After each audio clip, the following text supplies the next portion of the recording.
విడిచిపెట్టుట లాభమా నష్టమా? ఇదే అంశం, ఈ పూట అంశం.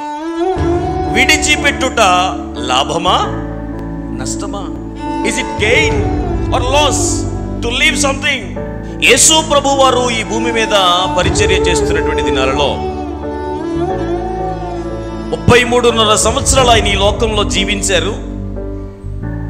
3.5 సంవత్సరాలు ఆయన సేవా జీవితాన్ని జరిగించినట్లు, ఈ సేవా జీవితంలో ఆయన కొంతమందిని శిష్యులుగా ఏర్పాటు చేసుకుని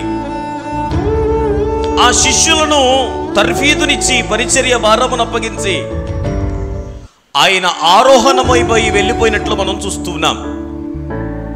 గలిలయ తీరపు సముద్రపు అద్దరిన నడుచుకుంటూ వెళుతూ ఉండగా కొంతమంది అక్కడ చేపలు పట్టేటువంటి వారు అక్కడ కనబడ్డారు.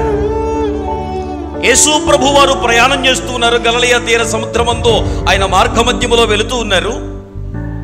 ఈ మార్గములో వెళుతూ ఉండగా కొందరు చేపలు పట్టుకుంటూ వలలు సరి చేసుకుంటూ ఆయనకి అక్కడ తటస్థించినప్పుడు, కనబడినప్పుడు వారిని అన్నాడు,